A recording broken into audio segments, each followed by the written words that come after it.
Is there a really decent American pop music group since Blondie? I don't think so.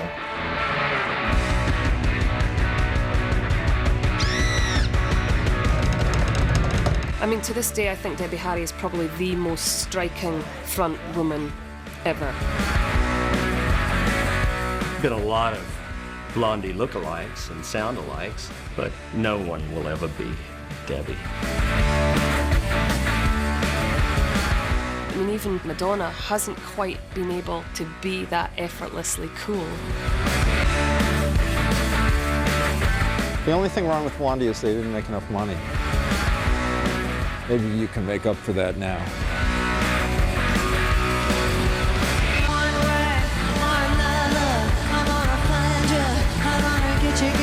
Get you one way or another. I'm gonna win ya. I'll get ya one day, maybe next week. I'm gonna see ya. I'll meet you one way or another. I'm gonna see ya. I'll meet you, yeah. They're the most successful pop group fronted by a woman ever. 7 #1 singles, over 30 million albums sold. A band that defies categorization. Yet the tale of Blondie is as much about lowlights as highlights, with a powerful love story at its heart. Blondie, formed in 1974, is the union of 4 people: guitarist Chris Stein, drummer Clem Burke, keyboard player Jimmy Destry, and the singer who made anything possible and everything unforgettable, Debbie Harry. Theirs is a real New York story. The city has been the inspiration and backdrop to everything the band has done. And the story starts in the 1950s, just over the river in Hawthorne, New Jersey, home to a newly adopted young Debbie. I grew up in suburbia, New Jersey, metropolitan New York, and this relatively small town. Debbie was adopted at birth. She never knew who her mother was or who her father was. And she did have a radically different look than the rest of the people in her family. She looked like Marilyn Monroe, and she told me that for quite a long time, she kept alive the notion that Marilyn Monroe could have been her mother. In relation to the timing, it's possible. And she wanted Marilyn to have been her mother because it would explain to her why she herself felt the way she did. I didn't really feel comfortable. I felt imprisoned. I think that I just really wanted to have a kind of interaction with other people that was different than what, was expected of me or what was available in suburbia. So I was, like 12 or 13 years old, and I would, on a Saturday morning, for 80 cents, I could get a round-trip ticket to New York City. I would get on a train, and I would go into the city, and I would walk around the West Village, which was old-timey New York, the little small streets. And I would look at all the theaters and the clubs and the coffee shops. I would look at all the posters and see who was playing, and it was very exciting for me. Seduced by the city at an early age, suburban Debbie became the classic restless teenager, inexorably drawn to the wild side of life. She was very hungry for attention, very hungry for love, very hungry for contacts. She used to spend the weekends going to this place called Mile. Oh, Mile? Which was basically where you went and walked up and down to have sex with people in the back of cars. I like to experiment. I think I really enjoyed the darker side, the underside of things. And, I didn't do a great deal of it, but it was very meaningful for me. And I really did I wanted to see a real cross-section. I mean, I wasn't content to be a white, middle-class, girl growing up and doing what was expected of her.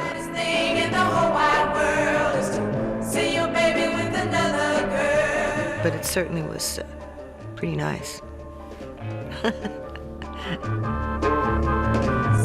Unable to resist the Big Apple, Debbie moved across the water.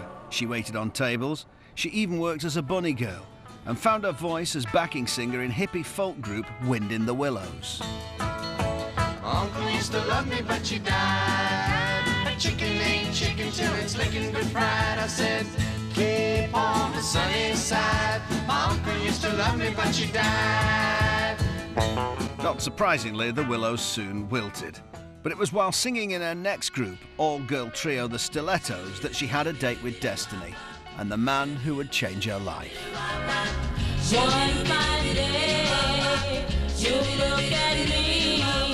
Tell us how you met, how you both remember it. Well, I went Met to... at a bar. We met... I went to the first Stilettos show. He was very prominent in the audience to me for some reason, and yet I couldn't really see his face, but there was something about his, I don't know, his presence there that I felt very relaxed about. The fact that they became friends first deepened the possibilities of that relationship so much for her. Because here the first time was a guy who seemed like an interesting guy, a decent guy, etc., intelligent guy, who wasn't just trying to go to bed with her, right? And I don't know how long it was, but it was certainly a few months before they got involved, which is, a long time.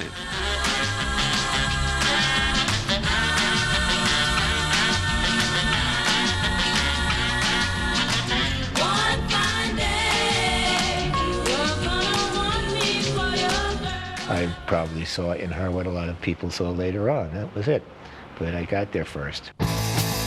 Chris and Debbie had found love, and together they found the downtown club that would change both their lives. CBGB's, birthplace of the burgeoning US punk scene. Let's go! Let's go! Well, here we are. Oh, I feel like such an old person coming in here like this. It's awful. It was humid. It was smelly.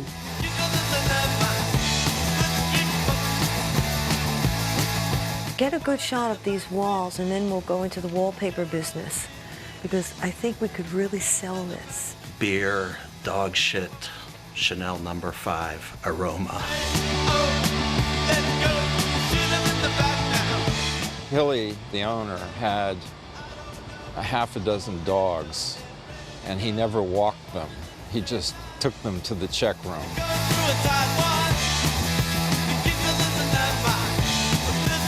Toilets is a place you definitely didn't want to go.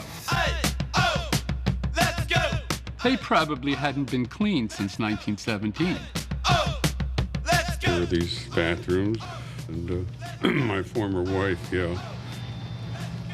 I guess opened the door, and there they were, Chris and Debbie having sex, and they just decided they were going to do it, and they did. So tell us about the famous myth. What? That we were screwed in the toilet? It's not true. It was the alley back here. Yeah. Okay? Happy now? I think CB's was the most beautiful place I've ever seen in my life. I really do. Because there was an oasis. When you want to be a pop star all your life, and here's a venue that's going to let you do that, let you go out and play your songs. It's Mecca. Nobody came here except for people that were in the bands, had something to do with the bands, etc. The audience was the other bands, basically. If you threw a guitar pick in any direction, in CBGB's one night, you're bound to hit like a Talking Head or Ramone or a Heartbreaker or somebody in Television or Suicide or Chris or Debbie. This was home for a lot of people. Everybody in the fucking audience for the first few years was involved with the band somehow. But one thing I hated about the scene was the snobbery of a lot of the people who hung out there. Everybody was in a band or a rock critic, so nobody would applaud, nobody would go crazy. You could put on a great show and you'd hear the crickets afterwards. It was like the beatnik cafes where everybody snapped their fingers after a performance. Chris and Debbie were CBGB regulars, so it seemed only natural that they should have a band of their own. But in a world of leather-clad Ramones and talking head geeks, they needed something to help them stand out from the crowd. I wanna be a platinum blonde, just like all the sexy stars. When I first met her, she had very short, dark hair. And she came home one day with her hair dyed like blonde and like twiggy sort of haircut. My understanding about where the name Blondie came from was that this was what all the truck drivers used to, yell at Debbie, or they would whistle and say, "Hey, Blondie." And that subsequently became, the group. I went into CBGB's and I saw Debbie Harry sing, and I thought, wow, this girl is fabulous. Debbie was like, oh my God. I had a lovely girlfriend already, but I mean, she was stunning. But in a way, she was so beautiful that it would be provocative. And the intellectual types didn't like Blondie. Blondie was looked down on back then, as I remember. All these men sing nice and good. After a while, they get bad and worse. When we played at CBGB the first 18 months, we weren't the most confident of bands. We weren't very good. We were pretty bad. Chris would forget what the thing in his hands was.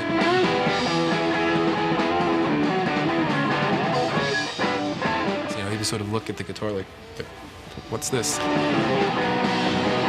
I mean, we sound so good now, we must have just always sounded like crap in those days. We weren't always like playing the same song at the same time. Well, but my mama didn't teach me why I shouldn't let you reach me, and I'm glad that's a lesson. I mean, Debbie would forget the lyrics. Blondie was sort of a joke band. And there were repeatedly remarks that Blondie made it on Debbie's panties, that if Debbie fell over on stage, someone sort of cop a look at her panties, that what would be more interesting than the songs. I say a ghost is no better. I do. Yeah, we weren't taken seriously initially because, one factor was because we had a girl singer. And, it was very much a boys' club. There was really only Patti Smith and Debbie. Patti Smith was kind of like the goddess at the time. Jesus died for somebody's sins, but not mine. Debbie was a fan of Patti's. We were all fans of Patti's. I thought Patti was remarkable. Patti went to Debbie and said, there's not room enough for both of us here. And you're no good. You don't have any talent. You can't really sing. Why don't you leave? Patti wouldn't even want Debbie on the same bill. It was the first crisis for the fledgling band as Blondie suddenly found bookings hard to come by.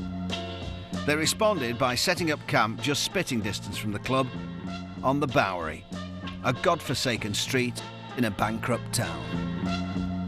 It's a long time since anyone has said the streets of New York are paved with gold. The fact is, New York City is bankrupt. If the streets are lined with anything, it's potholes. So many of them, there's a special potholes department at the City Hall. New York was broke. I remember the headline, Jerry Ford tells New York City, drop dead. Soho, when I came here, there was not one restaurant. There was no lights at night. We used to have to walk by dead bodies lying on the street. That's true. So you could rent 1,000 square feet for $70 a month. This is the place. In an artist-in-resident loft area. Where they lived was extraordinary. It doesn't smell like piss anymore. We had 3 floors, 4 floors, and we all chipped in. Wow. It was haunted. Chris and Debbie swore they saw 2 little children in sweatshop-era clothes holding hands. So then there was no heat throughout the night. Now, New York winters can be extremely cold. This floor here never used to have any heat. Some of the coldest days of the year, rehearsing with gloves on and little finger holes cut out. He don't hang around with the gang no more. He don't do the wild things that he did before. If you looked up at the ceiling, there were certain areas in certain rooms where the ceiling was just gone. And there were rafters. And our landlord, he'd come home at night, he'd pee in bottles because he wouldn't want to come down and disturb us using the bathroom. And we'd come in for rehearsal and we wouldn't want to play too loud to, knock the piss over. It was actually the crucible of Blondie, very much, that loft. And we had built a little, tiny little stage sort of thing, maybe a few inches off the ground, and set the amps up there. So we could sort of, learn the songs and also practice performing and how you're going to do it and all that sort of thing. At one point we were rehearsing every day. Not only did we learn the material, but we developed an identity. That identity was refined in the loft, thanks to Chris's eye for a photo and the perfect muse. Hey. Chris was always, you know, photographically inclined and cinematically inclined. And he had the greatest subject in the world, then in Debbie. He definitely knew that shots of Debbie, you know, were going to make it to the cover of certain magazines. Pictures that we did of Debbie in the zebra outfit were over here, for sure. I remember we used to set up a psych here with, you know, just white paper. Somehow this came together, this image. I sent it to Cream magazine, and they put it in as the Cream Dream, even though most people hadn't heard the music yet. I was publishing a magazine called Punk, and shortly after we published this poster, Chris said, well, thanks to this poster, we got signed to Private Stock Records. Punk Playmate of the Month got Blondie their first record deal, and the first single was released in the summer of '76. Gary Valentine, our original bass player, wrote this song called Ex Offender, which was just a 3-chord thing. And Gary used to hop at that speed. And Debbie came up with a lyric. I was like, You read me my rights, and then you said, let's go and nothing more. You ever want to know why they wanted me to leave the band? You look at that video for Ex Offender, and I'm like just jumping all over the place. You know, they were afraid I was going to decapitate Debbie because I used to just like jump around all the time and swing the bass. Ex Offender was backed with a B-side called In the Flesh, and the record went out, and when it went to Australia, In the Flesh became a #1 record, much to our surprise, because the DJ played the wrong side. So the B-side of our record was a song called In the Flesh, which was a ballad. Kicks off with the most cliched of drum riffs, just using the 3 drums, just the... Darling, darling, darling, I can't wait to see you. Your picture ain't enough. Molly Meldrum on the show Countdown, when he introduced the song, he introduced it as Ex Offender and then played the In the Flesh video. Darling, darling, darling, And it went to #1 in Australia.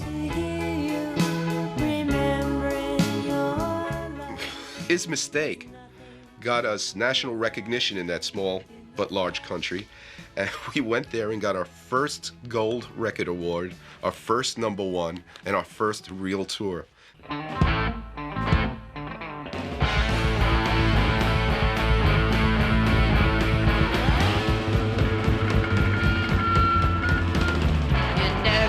Contest it, he can't be read off down.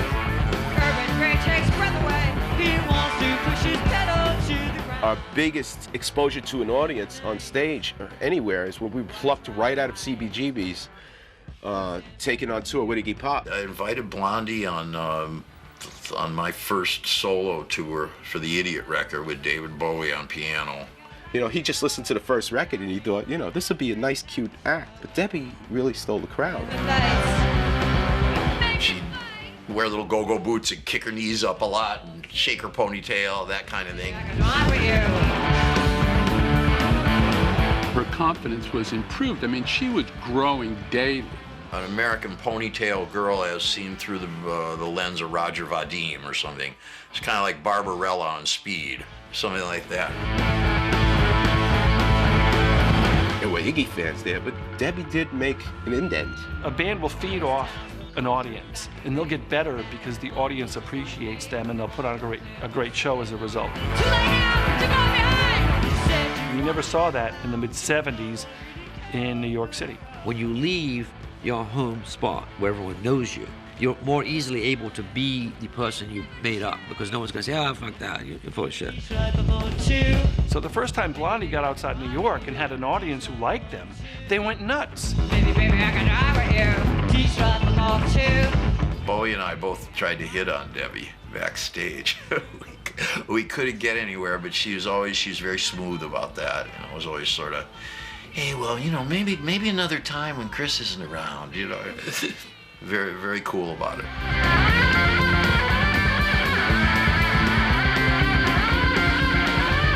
But there was nothing cool about the reception they got in the next country they visited, as the Brits fell for Debbie and the band in a big way. He happened to have been in England at the same time. we saw that the press went crazy over Blondie and Debbie Harry. And it was like, wow, she became an instant sensation. Blondie blossomed in a very British way. They added English bass player Nigel Harrison, along with guitarist Frank Infante, and major UK label Chrysalis snapped them up and primed them for their first British single. The next song that really catapulted us to success in the UK was Denis Denis. Denis Denis was a great old song. I remember we got a compilation record of old oldies or whatever the hell it was. And a guy named Neil Levinson wrote this song called Denise that Randy and the Rainbows recorded in the 50s.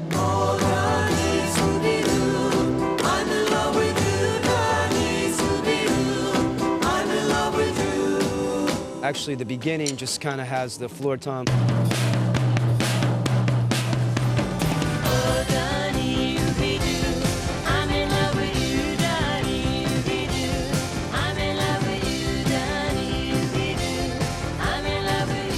We did with that song is we put footsteps behind it and made it really loud, you know, footsteps with the drum kit. Honey, I mean, walking like that. And Clem was like out of time. No, don't tell him I said that. We were walking and Clem was clapping on the off. So, guess what? The feet and the hand claps are out of time with the drums. You know, it'll forever be out of sync and it'll forever be a hit record. So sometimes mistakes are the best part of a record.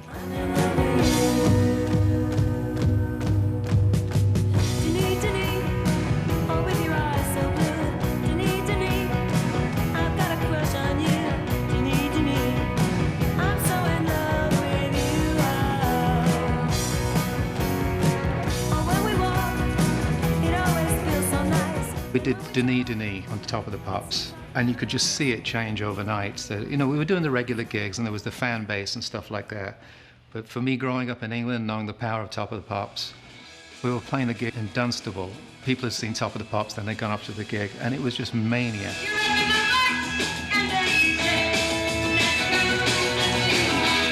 There was a great moment in Dunstable where this gang of skinheads sort of Dawn of the Dead marched up on the stage and started just stomping around. It's a big fracas in the crowd. I remember dragging her off into the wings. I mean, I'm from Brooklyn, New York, and there were some situations where Debbie would go, Jimmy, get me out of here, and I just like whisk her out because people were all over her. On the back of Denis, Blondie scored another 3 hits in 1978. Wherever they went, there were men bearing gifts. Please ask you to tell us who is Swap Shop's favourite pop star. Congratulations with your #1 record in Holland. I picked some flowers in my garden and here they are. Debbie Harry from Blondie.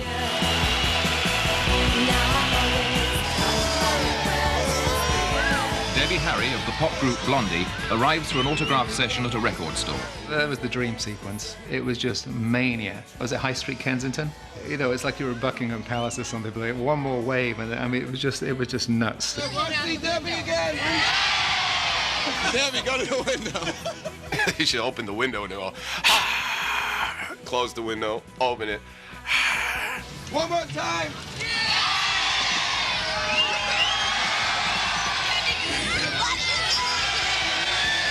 It was a taste of what the Beatles went through, just a taste. When we were leaving, they pull up this bus. They were in such a rush with all the security on Debbie. And I, like an idiot, stopped to sign an autograph. And of course, the bus doors closed. And I remembered Debbie going, Nigel, Nigel. Nigel! So I had to chase down the street after the bus. Let's go. Hey. See you guys. All right.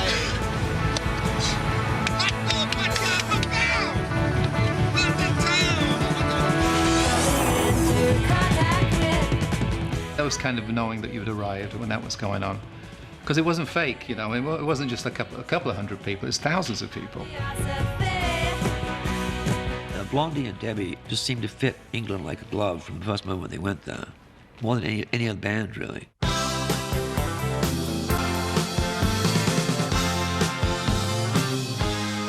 I mean, to this day, I think Debbie Harry is probably the most striking front woman ever. All I want is a room with a view, a sight worth seeing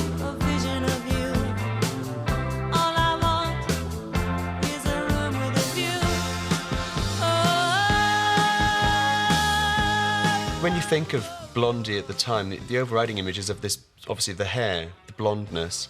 It was all often backlit, so you'd have this quite ethereal glow behind the head. You mean I walked around with a flashlight taped to my back? Once that glow dimmed or she moved into the light, you suddenly see that the hair wasn't quite as perfectly blonde as it appeared at first. There was the blonde glamour side of her, and then there was all these black bits at the back. And I think that was very, very canny, very deliberate. I may be this blonde goddess, but I'm also something else. Because she was doing her hair herself, she could only do what was happening what she could see. I couldn't reach it or see it to do it properly. And when you stand in a mirror and look at the back of your head and try to go like that, everything is opposite. Her hair was non-conventional while still looking, she kind of looked like a Barbie doll, but it was so fucked up looking that it had a sort of edge to it and a grime to it that made her cool. How does it feel to be living with a sex symbol? I couldn't be happier. It's great. As an ego boost to a man, it's fantastic. Just about every teenage male of my generation had a picture of her on their wall. There was the high boots, the short skirt, the little flash of thigh, usually colour coordinated with the top. But what was interesting was that girls loved her too. I think teenage girls found her very empowering. Great singer, looks fantastic. She's funny and she's smart, and her lyrics have a lot of attitude. I didn't want to take the position of being a victim or being pushed around or being under the gun or whatever it was. And I said, you know, it's got to change. In picture there, she sings about wanting to watch the boyfriend shower. I will give you my finest hour, the one I spent watching you shower. And I think at that time, the idea of a woman actually looking at a man was quite a new idea. Women were there to be looked at, men looked at women.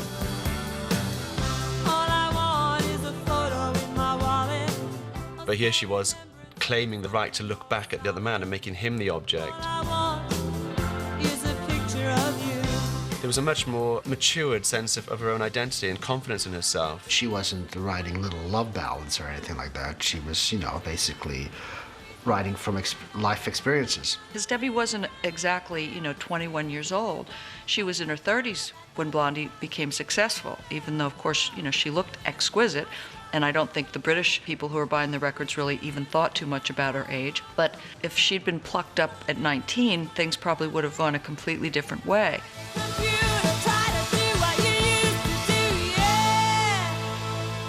But things were about to go a different way for the 33-year-old and her band. In spite of a run of hits, Blondie still hadn't had a #1. Moreover, none of their first run of singles even charted in the States. The record company brought in Mike Chapman, a producer of pure pop and international #1s, to polish the Blondie sound. Terry Ellis at Chrysalis Records came to me. He said, I want to make them into a multi-platinum worldwide success. I thought, oh God.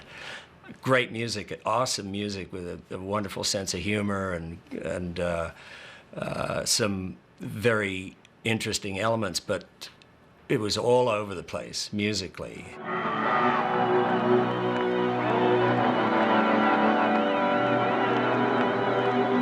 Clem had this attitude that he was Keith Moon and just wanted to play every drum all of the time.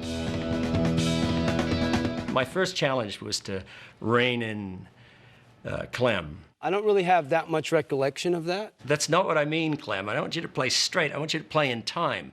To be honest. Can you do the same thing in time? Maybe I've blackened it out of my memory bank as an unpleasant experience. It was a real challenge to convince them that this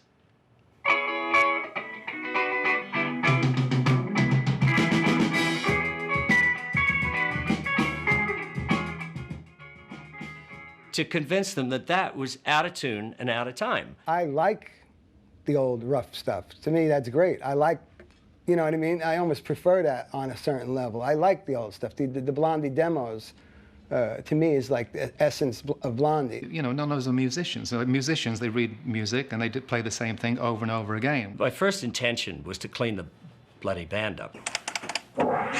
Chapman saw the potential in Heart of Glass, but thought he could only make it a hit through painstaking construction, recording it note by note. Right. So we'd have the little almost metronome thing. And then Clem would do the kick drum. Took 3 hours to put down the bass drum. I remember that, you know, because every damn little thing had to be in sync. And then I think the following day it was the snare drum and the hi-hat. Then eventually the breaks. Then came the guitars. The guitar that goes bum bum bum bum bum bum was done with a tape loop echo, so that took hours, you know. And the vocals. So everything was built up in Heart of Glass. It was our first experience of building up a track.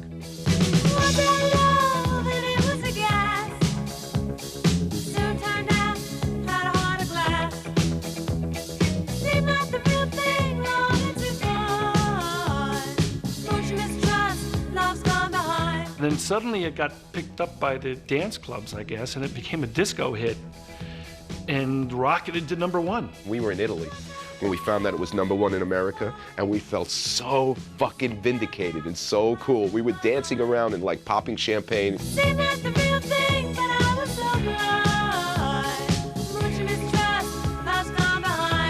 Time that New York crowd was sort of looking at him going, disco? It was a bit disco-y for me.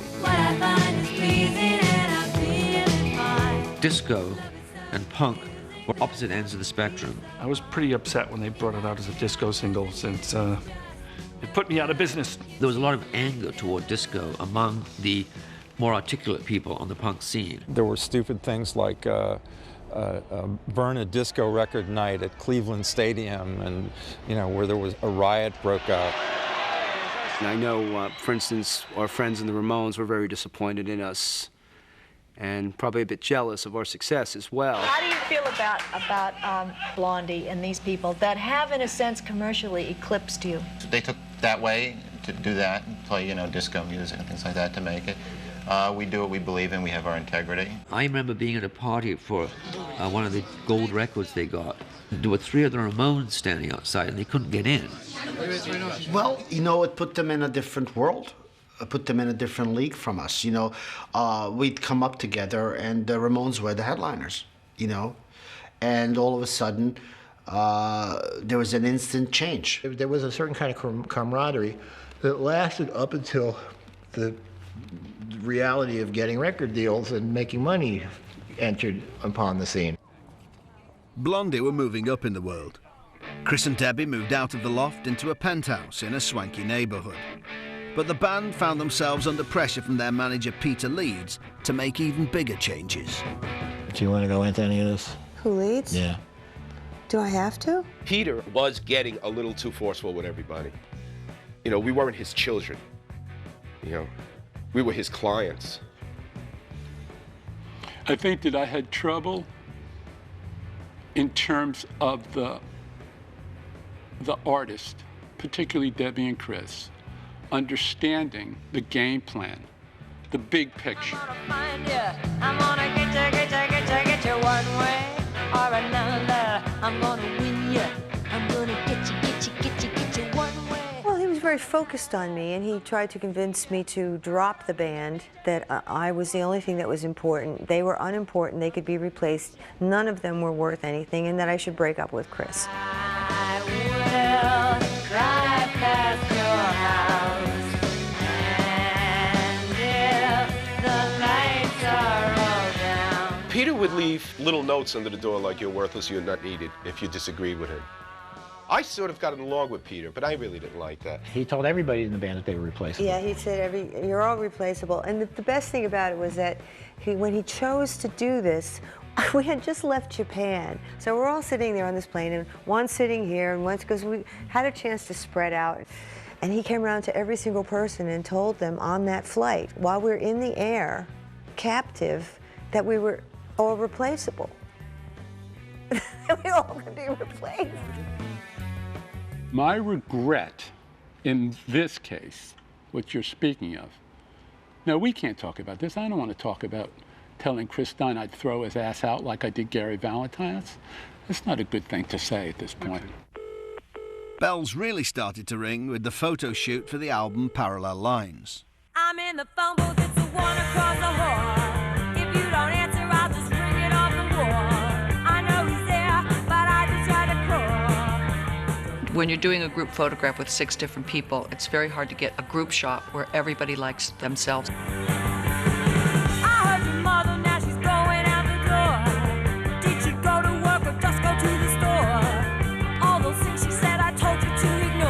So each band member had their picture taken separately, and then everybody got to go through and pick the images that they liked. The album comes out, Chris Stein goes crazy.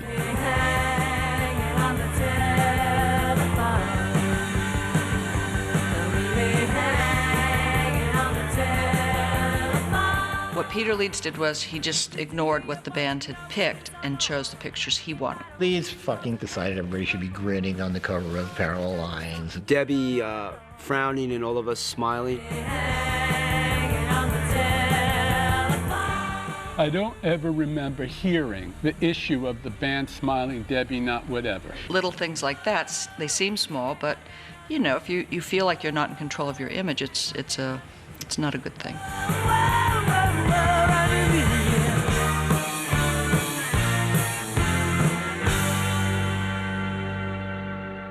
We got rid of Peter. It cost us a lot of money. As we were in negotiations with Leeds, Heart of Glass was going up the charts every week, and so at the same time the song would go up, he would raise his price. What did you get, Peter? Now you know that I'm not going to discuss that. Okay. I'm very pleased to say that one of the terms of the contract was that the commission would be in effect in perpetuity. Peter did a good job of bringing us to a major record company. I mean, we had to pay a price for that. I continue to make a nice amount of money, which I have no apologies for. He didn't do good business for us. He did good business for himself. Peter Leeds walked away with nearly a quarter of the band's takings just as they hit the big time. Not that the hits dried up, they kept coming, and they felt bigger.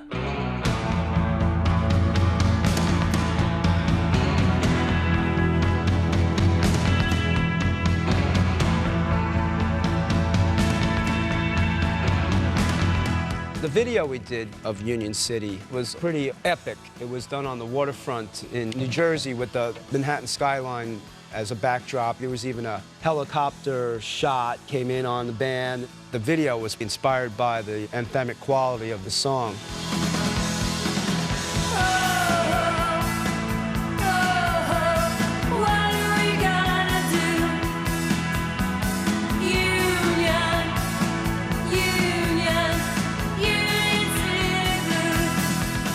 The sound of that record is enormous. It was the sound of a successful band. It was the sound of a big band that were actually sort of, you know, striding the world stage now.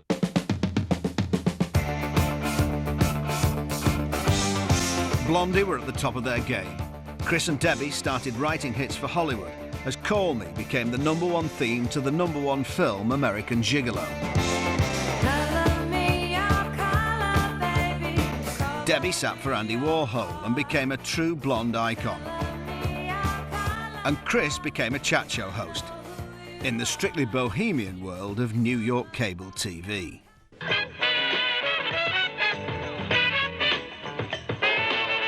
TV Party was basically a sort of underground Tonight Show. Hi, and welcome to TV Party. I was the host, and Chris Stein was the co-host. And we would have some people come on and talk. The way I lead my life is I just try not to be a to anybody, you know? Sometimes we would show film clips from the sort of underground movies of the time. You ready to take my picture? What do you want these pictures anyhow? To put in the windows and bars, and one for my boyfriend. Chris's favorite part of the show was always the phone calls where people could call in and talk to us live on the air. I was wondering, specifically, I mean, do you guys all have poles stuck up your ass? No, just Czechs. Oh, we have Russians and Czechs stuck up our ass. You could actually curse people out on our show. These people would be thinking, oh, we're gonna, your mother sucks cocks, you know. Was there a particular moment when you realized that you were a totally moronic asshole? Hello? You're all fags. There may have been superstars, but it was in this chaotic world with just a few hundred viewers that Chris and Debbie, aided by violinist Walter Stedding and the TV Party Orchestra, debuted their next single, The Tide Is High. The tide is high, but I'm holding on. I wanna be your number one. I'm not the kind. Debbie and the Boys. They did Tide Is High on TV Party. That was actually the first time I think they ever played it, you know, outside their bedroom. I wish I could have strangled Walter and dragged him off the stage because he's so unbearably out of tune in that. The kind of girl who gives up just like that. Oh no. The tide is high, but I'm holding on. I'm gonna be your number one. The bohemianism of the Blondies isn't apparent on first listen. It's not the things you do that hurt. Oh, but it's The surface is very much, you know, the pop group, but really they were kind of beatniks. In this veritable melting pot of talent, Chris and Debbie met another key collaborator, Fab Five Freddy. We have Freddie, the token black. I met Chris and Debbie working on TV Party. So at the first show, you know, we all met and eventually became really good friends.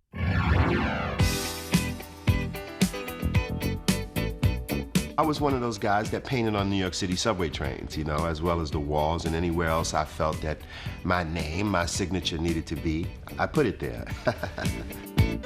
I was into the beginnings of, you know, what we now know as hip-hop, which was still going on just in the streets of New York and the Bronx. You know, Blondie, they were one of the first ones to pick up on the rap scene. Freddie took us up to this event in the Bronx. It was a big gymnasium, and they would use this place to give rap concerts. We were the only white people.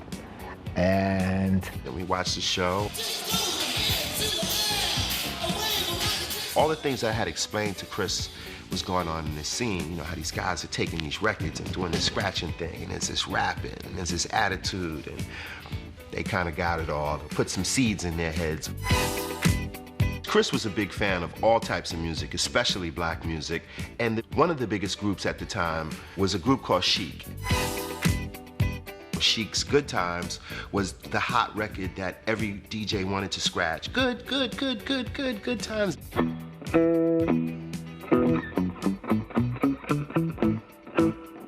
As we did on Heart of Glass when we did our own take on disco, I guess this was a logical thing to get into now, was to do our take on the Chic thing.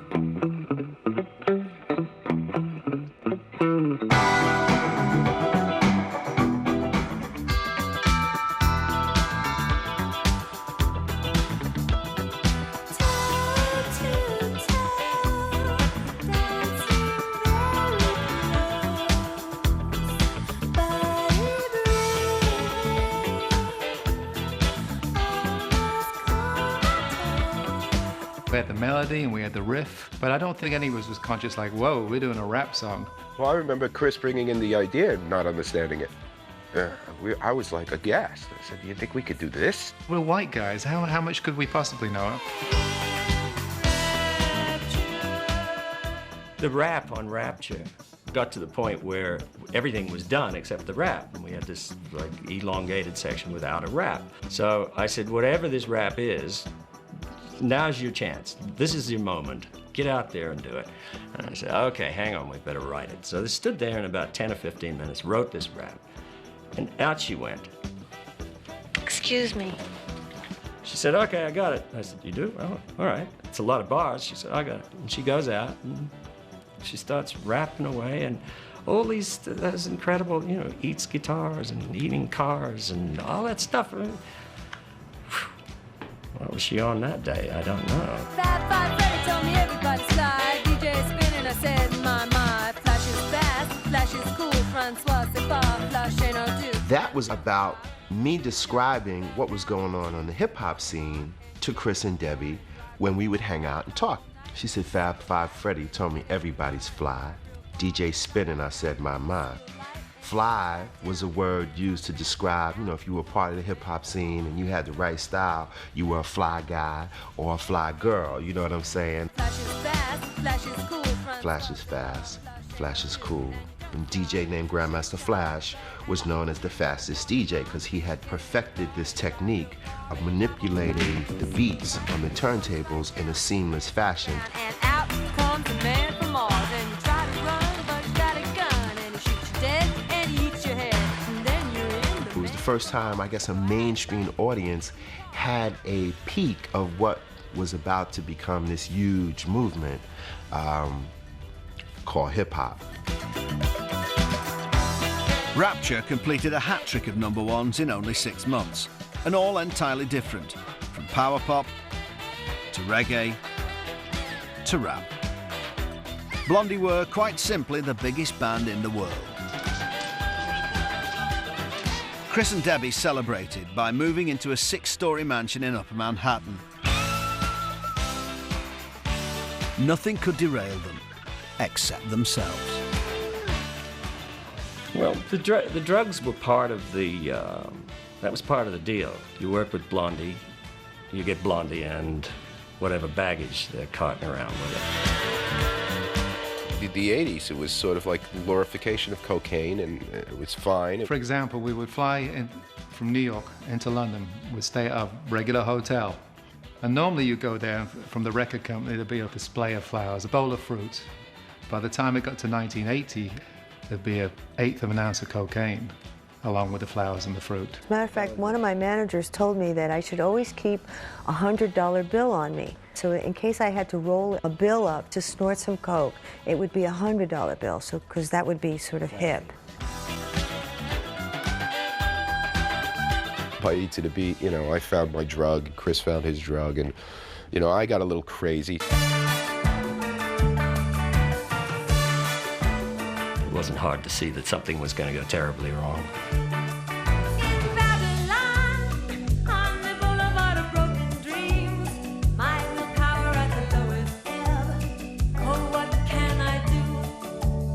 The horn section that they brought in to play on Island of Lost Souls and whatever other tracks we used them on, they were all a bunch of junkies, like Puerto Ricans that they'd come across, and great players. And they were all junked out of their mind. The whole session, I was sweating profusely and disappearing into the bathroom and coming back, and I was like, no, even my horn section are junkies. God.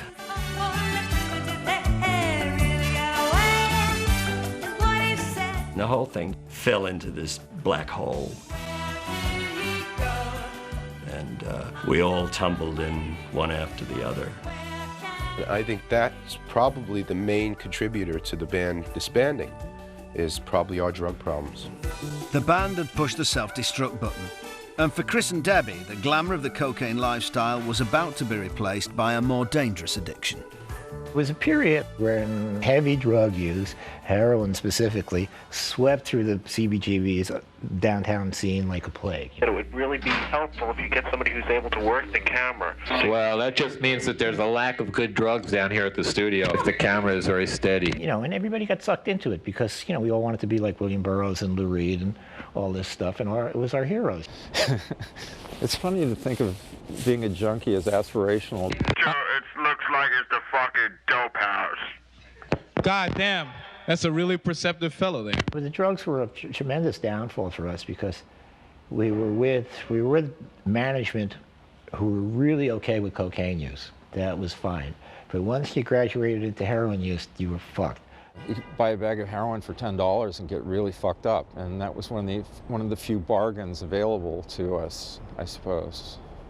Although in the end it didn't prove to be much of a bargain.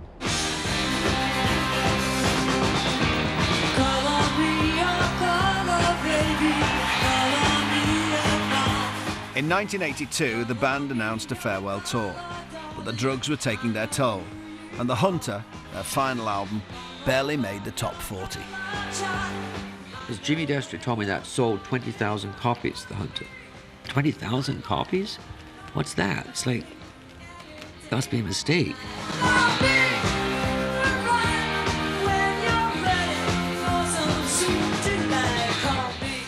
as I'm sure you know, the tour was a disaster. It was just horrible. You know, we were booked into gigs at 20,000-seater places, and there's only 9,000 people there. But at that point, that's when Chris really started to look pale, skinny. I remember something quite dramatic, because I went to the Hunter tour, and he was standing there dressed from head to foot in black, but I suddenly realized he looked like a ghost. He really had this white pallor, unbelievable. Blondie were losing money on the tour, but as the band prepared to take their final curtain call, they discovered that they'd been losing money for years. Some of their advisors had proved less than reliable, and their rock and roll pension had disappeared. They were attracting people who were pariahs, and you could see. You look at this guy and you go, oh man, here you go. You know, this guy's another fucking shark, another slime ball. And I assume those guys made a lot of money off us. We had a letter from our accountant saying basically saying don't expect any more money. It's all over. There's 25 grand left in the Blondie account. Make arrangements to pay your bills, because don't count on another penny from Blondie. We were being attacked on all fronts at that point.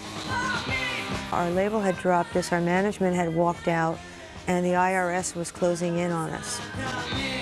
We were all in a tax hole. I think Chris owed near $1 million. I owed $500,000. When you've been a good boy, this is what they give you.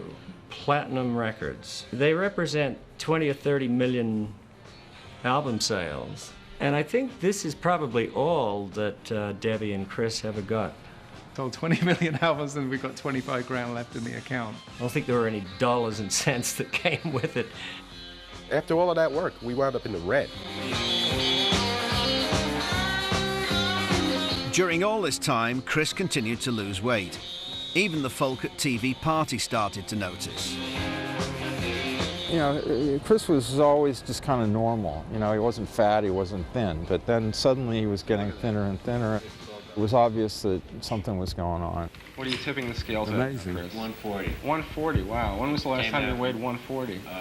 Years ago. The frightening thing was that really nobody knew what it was. I remember trying on Debbie's clothes and being very pleased that I could fit into her pants, actually, though. And, you know, I probably thought I looked great and gaunt. He complained of a sore throat, and then it became very serious. He couldn't swallow. He couldn't get any food in. And the next day we called an ambulance and I was, you know, hauled out. The disease is called pemphigus vulgaris, and it's an immune disorder that manifests itself in a variety of ways, but one of them is these lesions, and it's really horrible. 70% of my skin blistered. You know, pemphigus is Latin for blisters.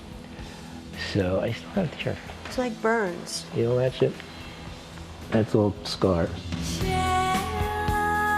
This one nurse, you know, came over to me and pulled me aside and said, oh, I read this definition of what Chris's illness is. It's really scary. I thought he was going to die. So it was terminal. Said that he was dying, and that was that. Horrible photograph of Debbie in something like the National Enquirer, one of those horrible magazines. She was photographed in a supermarket with a wheeler sort of thing, buying food, and she put a lot of weight on, and she really looked like a cartoon waxwork figure that melted or something. But she just took this attitude that she was going to stay by Chris and she was going to make it all work out.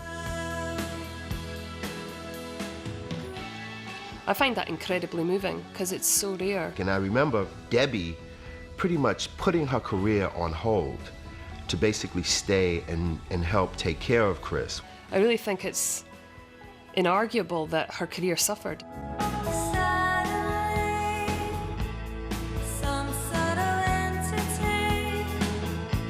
With Debbie by his side, Chris defied the illness and gradually pulled through. But the cost was considerable. They lost the uptown mansion, and they were both still weaning themselves off heroin. I remember, you know, everything was kind of sliding downhill. We were running out of money and stuff like that, and we had a really nice place uptown. We had to get a crummier place further downtown.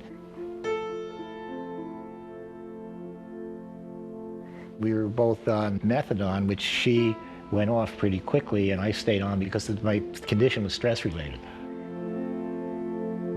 And my sexuality went down, and we just went out of sync, I think.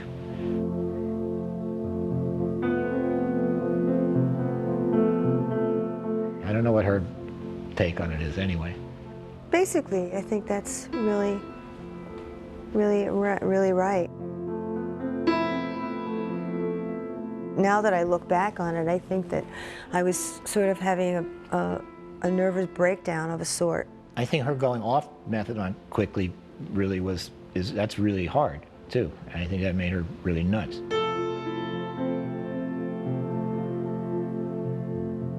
I felt like I had been, going like this for so long. It was just like this crazy, throbbing madness, that I just had to pull the plug. Debbie left. I thought that was apparent. And so that's what I did. No, it's definitely her who decided to take a place down the block. Fade away and radiate. Fade away and radiate. Fade away, radiate.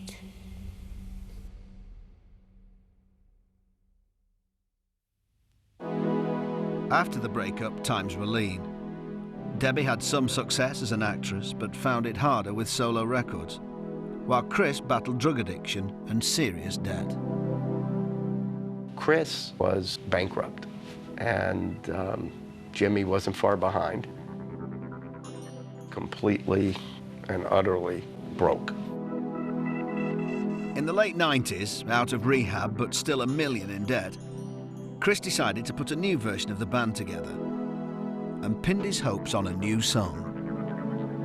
Hearing Maria for the first time was very moving because I realized that, even thinking about it gets me emotional because I just realized it could be a hit. I was at the first recording session that I ever did with them, and the first thing I ever did was play Maria, and I had to come up with this guitar part for the intro, and I was thinking, like, Blondie, they always do that kind of stuff. So I just started playing. It's instantly recognizable as a Blondie record from the do-do-do-do-do-do-do-do-do-do, and yet the voice is so much deeper at the beginning. She moves like she don't care. Smooth as silk, cool as air. And I think because obviously she'd worked in the intervening years with people like Jazz Passengers, and I think her voice has grown much richer and she's learned to do different things with it. Your name and your heart beats like a subway train. I couldn't sing the chorus, so I just did a keyboard line. Maria, I wanna see her. I did a little demo of it where I slowed the tape down and did the chorus, Maria! And Debbie got it right away. She goes, this is good.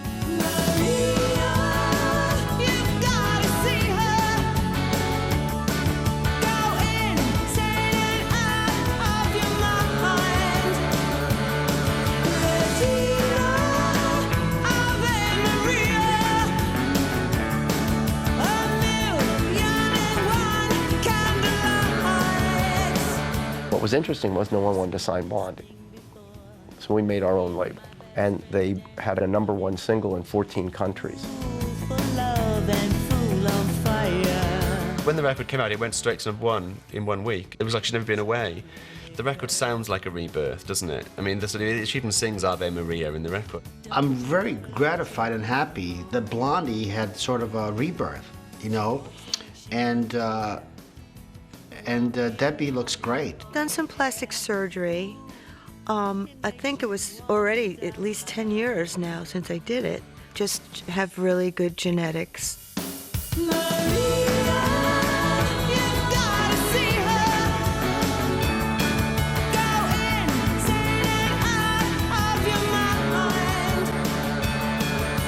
The band were finally in the black. But this being Blondie, it wasn't that simple. The ex-members wanted their share and decided to sue. You're all in a boat together. You're looking for that part at the end of the rainbow. And when it's just in sight, when you're finally out of debt, okay, you two guys, you're out now. I want that life back, like any musician does.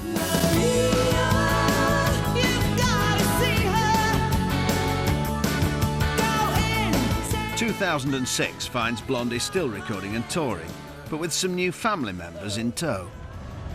That's Barbara. This is Barbara, my wife, Barbara. And we've been married for, about 7 years now. About, right? Or together for 7 years, something like that. And then we had these babies. And there's another baby floating around, but it's not here. It's at the hotel. We left her at a bar last night. I think early on in my relationship, I was intimidated and less secure and sort of wondering about this woman, his partner, and they are so close. You left your thing. What thing? Your wireless. I left it over there. Maybe he wants it. And they have love, and it was hard for me a little. There you go, baby, daddy. There you go. No cry. No cry. Hello, Akira. But I have a different relationship with him and have a different relationship with her. By the second, you get prettier and prettier. Yes, you do. She does look really cute like that. She got crazy ears. Good girl. She does. Good girl. Hi, Debbie. Hi, Debbie. Kira. And respect what they have, because why would I want to deny people that I love for one another? Debbie is Akira and Valentina's godmother. Yeah, so she gets him if anything happens to us. Can I chocolate? I can't believe I can watch it. With the age of some of the band touching 60, there are now health issues to be taken into account.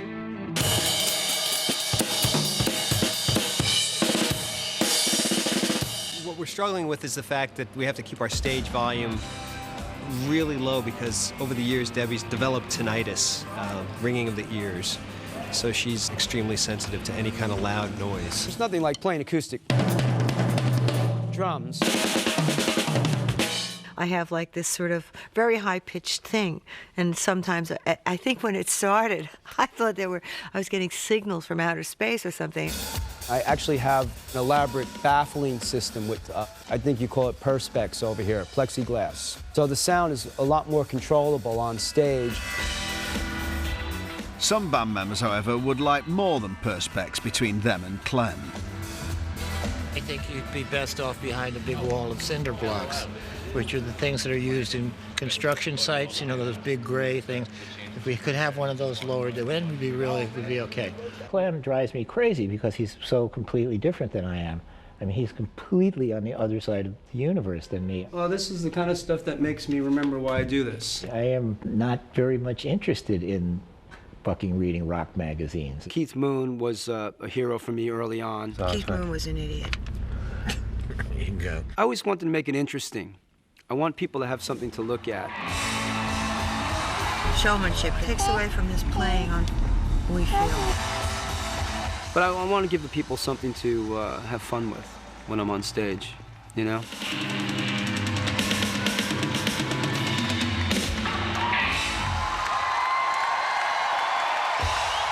Clem is very caught up in his rock and roll star persona, probably more so than anybody I know. It's a great feeling. I mean, imagine if your whole life was like that, people cheering and telling you how great you were. It is really like a family, in a way, in that respect. I mean, how many brothers and sisters actually dig each other, you know? But in the Blondie family, there are other issues. They're missing one key member, Jimmy, who wasn't allowed on the current tour. I used to do tons of drugs and stuff like that, but I stopped after a while, and Jimmy found it harder to pull himself out of all that.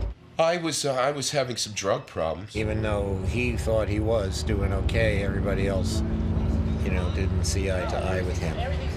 We all thought he was fucking up more than he did, obviously. I think the band kind of read him the riot act and said, you know, we have to do this tour and you're not capable of doing it. What they did to me was pretty pretty bald-faced wrong. I think Debbie is kind of feels let down by Jimmy. Yeah, I do. I feel really let down. Perhaps more so than myself, you know. I don't know. I'm just maybe a sucker for that. He just has a lot of demons. Chris had a very serious drug problem. We helped him through it. I was having some drug problems, and I was sort of ostracized for it. There is something really wonderful about him, but there's also this complete horror. And when he lives in the horror side, which he tends to do quite a bit, you can't be with him. You can't be around him, and you can't work with him. I think we go through each other like a hot knife through butter, and I can't see myself ever working with them again. Not on stage. Never again. But what I think they're missing is a hell of a fucking lot. But in early 2006, Jimmy is just one of their problems. The original band is about to be inducted into America's Rock and Roll Hall of Fame, and that means the ex-members who sued are invited too. It's the first time they've all met up since court.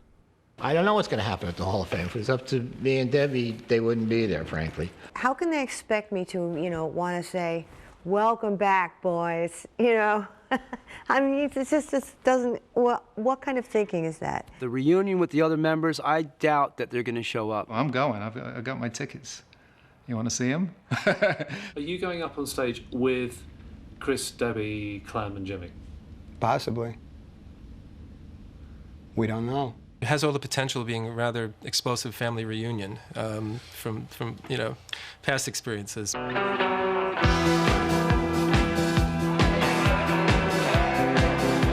So it's really relaxing. It's just great to be around all my peers and fellow bandmates once again in this friendly, cheerful environment, devoid of pressure or any kind of angst. Everyone's nervous and uptight, and we have to more or less brush elbows with the other idiots who are suing us still. Look how beautiful I was. Yes. 3 of them. Lee Fox, our current bass player, has been with us for 20 years. And he's not getting inducted. But Nigel, who we worked with for 4.5, is. Yes. So, that's the size of it. You impressed? Tonight, New York New Wave legends Blondie will become members of the Rock and Roll Hall of Fame.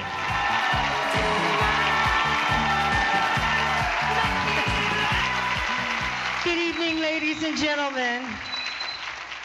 Thank you is not enough, but we do have a long list of people that helped get us here. I'd like to thank everybody that was responsible for getting us here tonight, both past and present. I want to thank my wife, my 2 kids, and mostly I want to, and all the people. You'll see, Blondie was a very big band. There's even more than this back in the day. But I mostly want to thank Debbie for sticking with me through this nonsense. Thank you. Former Blondie member Frank Infante begged lead singer Deborah Harry to let him and Nigel Harrison play, but no dice. One thing that could really make it better would be if we could actually perform for you tonight. But for some reason, some of us are not allowed to do that. I'd like to do that, and I'd like to play, but Debbie, is that allowed? No? We'd like to play with you guys. Me, Nigel? Not tonight? Oh, pretty please. Pretty please, Debbie, no. I love you. Can't you see my band is up there? Oh, your band. I thought Blondie was being inducted tonight. Sorry.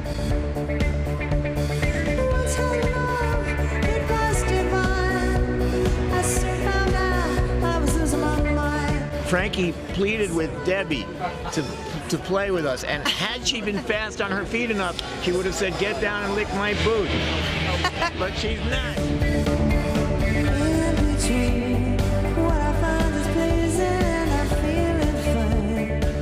I would have liked to have played with the band tonight. I really would have liked to have played. Logistically, it might have been a little impossible.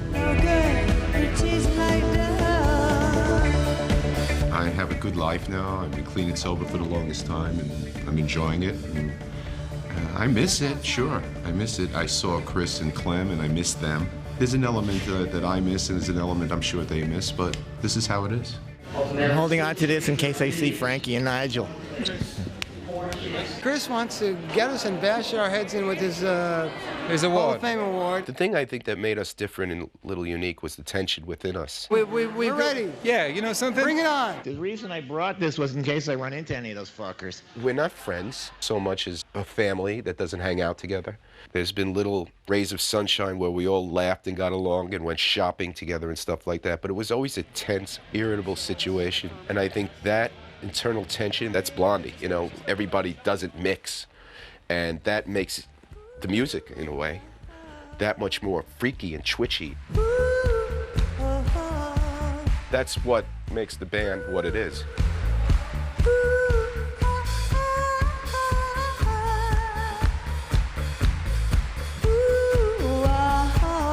Thank you so much. It's been a great night for us.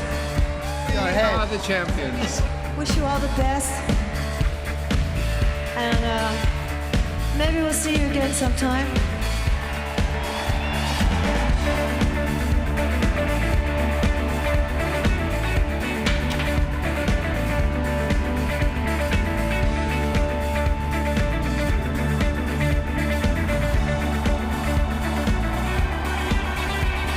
I have to really say this, that, you know, we have had all these, you know, critical, you know, problems. I somehow think about God. I'm going to sound like such an idiot. I'm going to sound like a complete moron. Where? You know, in this documentary, in this whole situation, because Why is that? You know, I mean, we just sailed into it sort of in this dream state, you know, expecting everything to just be, you know, perfect. What, the band, the documentary? You and me, babe, you and me. Oh, yeah, well, no. Action adventure next on